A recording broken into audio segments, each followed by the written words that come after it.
700 years ago, a group of early Polynesian navigators were crossing the Pacific when they spotted a distinctive long white cloud formation hovering on the horizon. These clouds guided them to two uninhabited volcanic islands. The Polynesians called it Aotearoa, the land of the long white cloud. Dutch explorers renamed it Nova Zealandia after the Dutch province of Zeeland, or in English, New Zealand.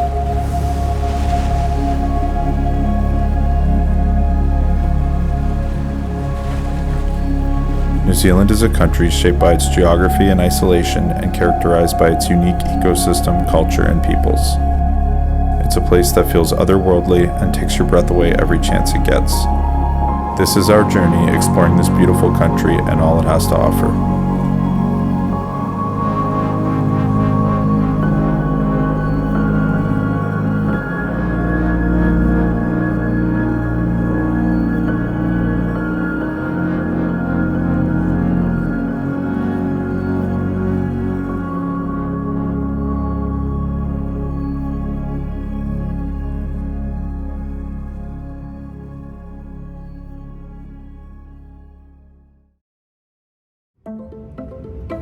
Our journey started with a trip to New Zealand's South Island, a dramatic, sparsely populated landscape defined by its towering southern Alps, deep fjords and alpine lakes, and a world-renowned destination for outdoor adventure, hiking, and wildlife.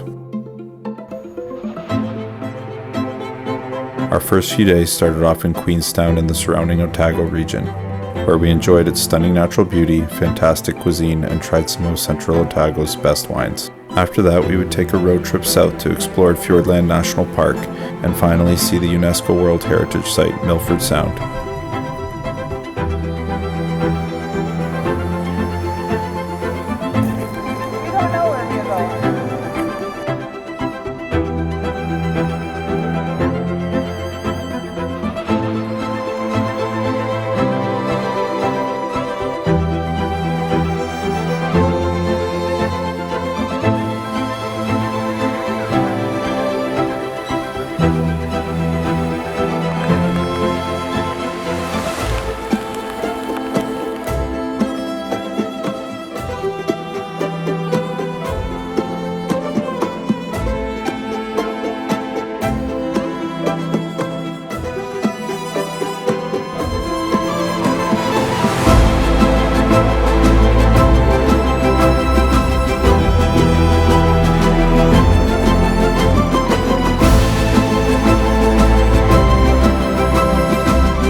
We stayed the night in Anau, the last major town before Milford Sound, so we could split up the drive but also take some time to hike some of Fiordland National Park's best trails. We decided to hike Rainbow Reach to Shallow Bay via the Kepler trek, and it did not disappoint. It's the perfect difficulty and duration to accommodate all fitness levels, and the incredible views at the end of the hike were worth the trek.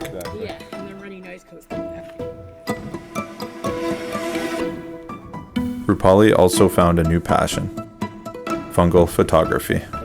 Wow, those are nice.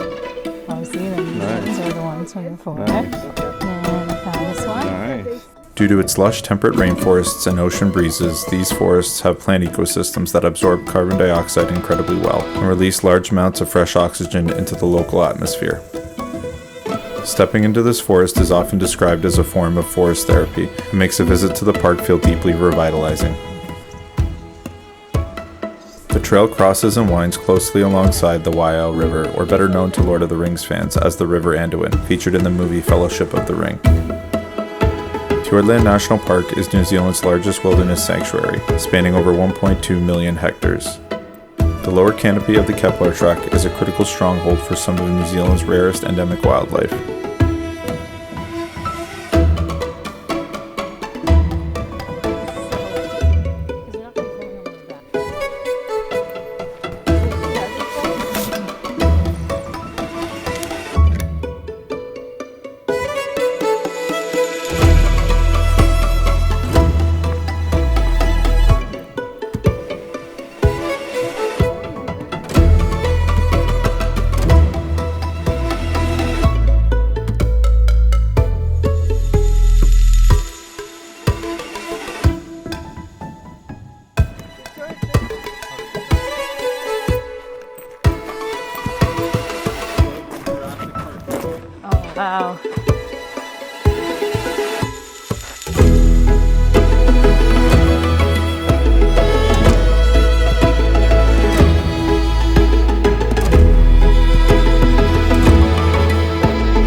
big cats when you port.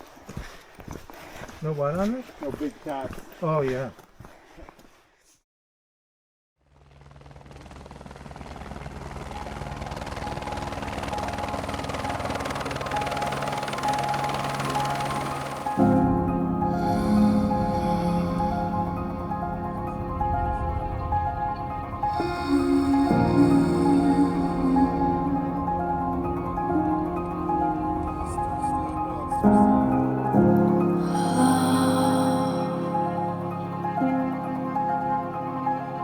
Many visitors have described Milford Sound as the eighth wonder of the world, and when you see it for yourself, it's easy to understand why.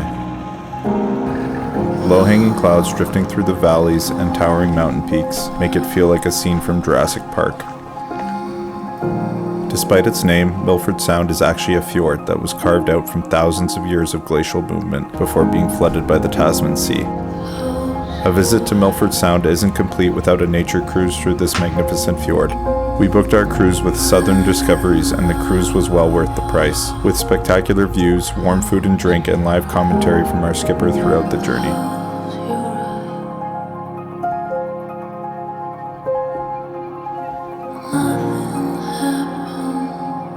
Despite us lucking out with a gorgeous sunny day, Milford Sound is one of the wettest places on Earth, receiving on average 7 meters of rainfall every single year.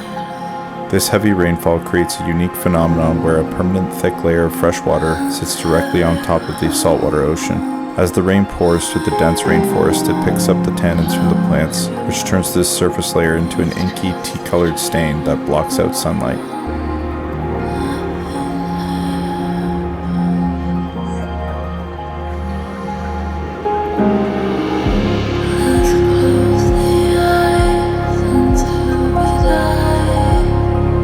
The landscape is incredibly dramatic, with vertical cliff faces, cloud-covered peaks, and cascading waterfalls. We were even lucky enough to see a pod of bottlenose dolphins swimming alongside our boat. A magnificent place and another item checked off the bucket list.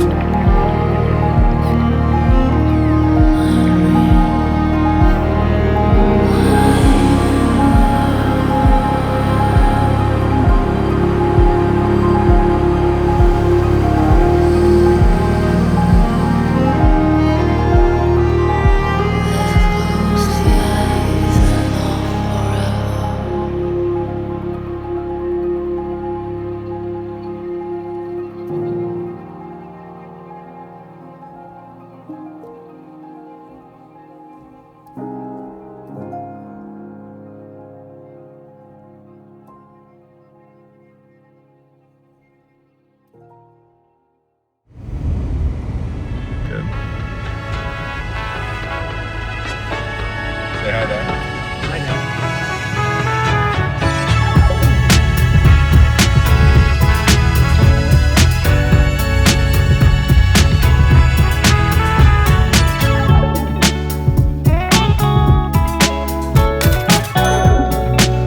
After finishing our adventure in the south, we flew to the North Island, where we spent our time exploring Auckland, Rotorua, and Taupo.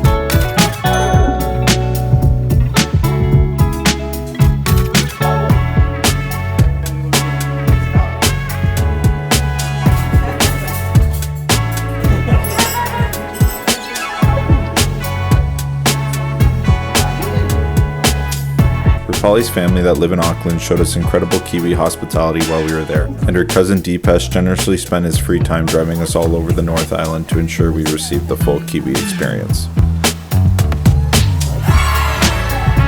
We started our tour with a visit to Deepesh's very snazzy office headquarters, which overlooked Auckland's entire downtown. We learned that most of Auckland's central business district is entirely artificial and was once submerged underwater. In the 1840s, the downtown shoreline consisted of nothing more than rocky cliffs, mud flats, and a crescent-shaped beach known as Commercial Bay.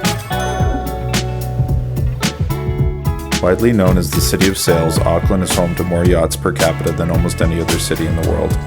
Mounted on a cradle along the Viaduct Harbour waterfront walkway is the America's Cup racing sailboat KZ-1, which fundamentally rewrote the rules of modern yacht racing and serves as a symbol for the nation's dramatic entry onto the world's elite sailing stage.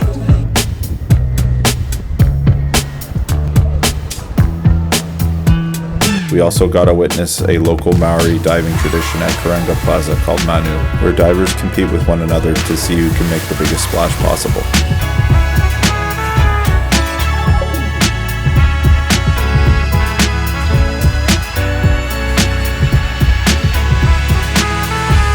Auckland is built directly on top of a live volcanic field containing 53 distinct volcanic cones. This naturally gives visitors access to dozens of lookouts to explore. However, one of our personal favorites was Mount Victoria, which gave us panoramic views of the Auckland skyline across the Waitemata Harbour. And of course, no visit to Auckland would be complete without going up the Sky Tower.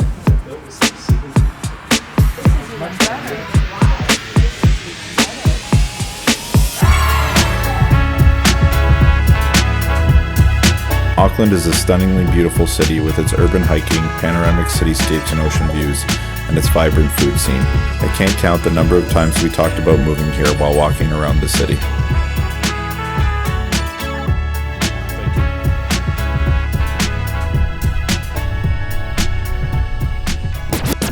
Our next trip on our North Island adventure was Rotorua and Taupo.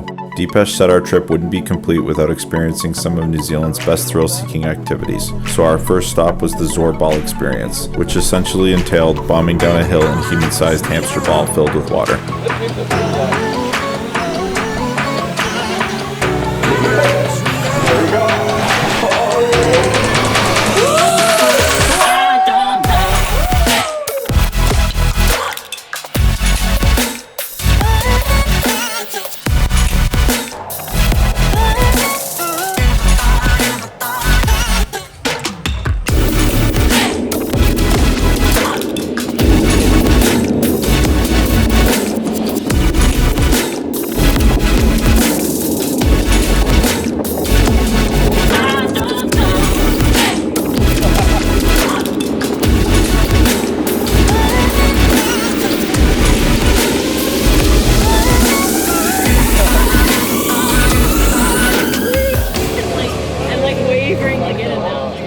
Cheers. What? I'm feeding you. Taupo and Rotorua form the absolute heart of New Zealand's volcanic North Island, sitting directly on the fiercely active Taupo volcanic zone. Taupo centers around an enormous sapphire blue volcanic caldera lake, famous for its high adrenaline outdoor sports, but also the Lake Taupo Hole-in-One Challenge. If you sink your ball cleanly into the hole marked by the red flag, you instantly win $10,000 cash. Needless to say, despite my complete lack of golfing skills, we had to give it a shot. The entire region is venting steam from the boiling, mineral-rich waters deep underground. At Te Puia, we got to witness the mighty Pohutu geyser, which violently and vertically erupts boiling water up to 30 meters every hour.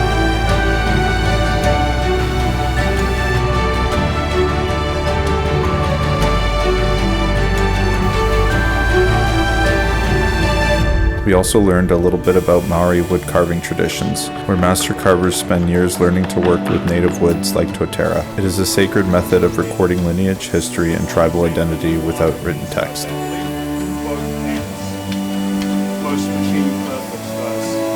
On our way back, we took a guided tour of Ruakuri Cave, New Zealand's longest and most stunning underground walking tour. The name translates to Den of Dogs, after a pack of wild dogs were found nesting at the entrance when the Maori discovered the place.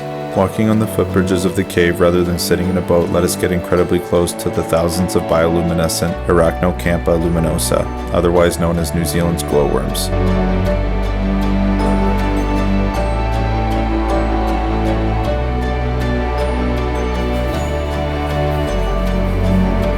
And on our last stop, we visited the largest free-flight aviary, where we had the chance to walk among some of New Zealand's rarest bird species.